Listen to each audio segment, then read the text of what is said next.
আল্লাহ রাব্বুল আলামিন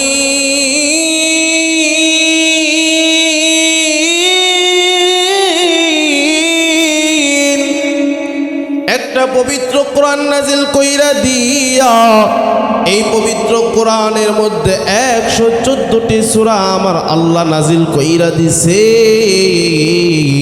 এই বন্ধু, এই 114টি সূরার মধ্যে আমার আল্লাহ রাব্বুল আলামিন এমন একটা আয়াত নাজিল করলেন।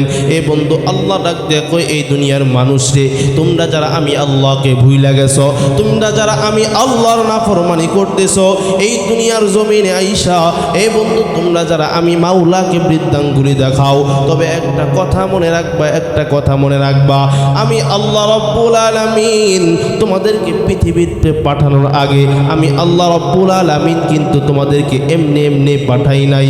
আল্লাহ ডাকতে কয়, মানুষ, আমি আল্লাহ রাব্বুল আলামিন পৃথিবীতে পাঠানোর আগে তোমাদেরকে এমন একটা আয়াত নাজিল করছি। এই আয়াতের মধ্যে আমি আল্লাহ তোমাদেরকে এমন একটা নিদর্শন দিয়েছি।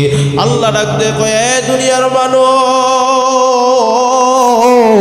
আমি আল্লাহ ডাকতে কয়ে দুনিয়ার মানুষ, পবিত্র কালামের মধ্যে এমন একটা আয়াত নাজিল করছে আল্লাহ। সূরা এ বন্ধু মুলকের 2 নাম্বার আয়াতের মধ্যে 2 নাম্বার লাইনে আল্লাহ ডাক দিয়া কয়, আল্লাযী খালাকাল মাউতা ওয়াল হায়াতা লিয়াবলুয়াকুম আইয়ুকুম আহসানু আমালা ওয়া হুয়াল আজিজুল গফুর।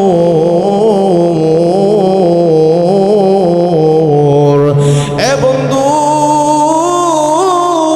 আল্লাহ ডাক দে কয়, মানুষরি, আমি আল্লাহ রাব্বুল আলামিন তোমাদেরকে পৃথিবীর জমিনে পাঠাইয়া, এ বন্ধু, আল্লাযী খালাকাল মাউতা, তোমাদের হায়াত কিন্তু আমি আল্লাহ আগে বানাই নাই, ওয়াল হায়াতা, এ বন্ধু মৃত্যুটাকে আমি আল্লাহ আগে বানাইছি, ওয়াল হায়াতা, এরপর তোমাদেরকে হায়াতের জিন্দেগি দিয়েছি।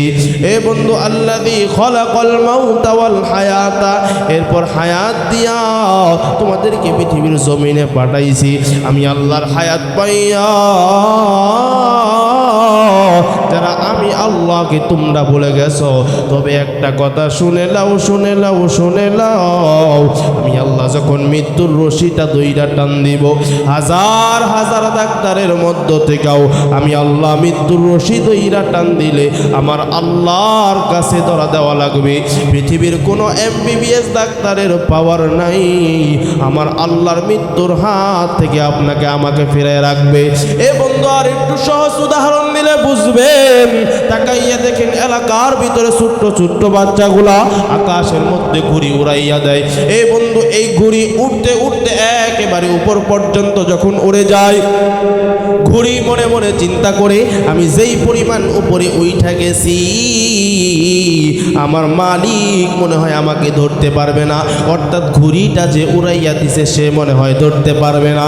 কিন্তু বোকা ঘুড়ি জানে না, জানে না তার মালিক নিচ থেকে ঘুড়িটার রশিটা কন্ট্রোল করতেছে। এ বন্ধু, ঘুড়িটার রশিটা হলো মালিকের কাছে। মালিক যখন চাবে, সকাল নয় দুপুর নয়, এনি টাইম ইচ্ছা করলে মালিক যদি ঘুড়িটার রশিটা গুছানো শুরু করে, এ বন্ধু ইচ্ছা করলেই তার মালিকের কাছে ধরা দেওয়া লাগবে।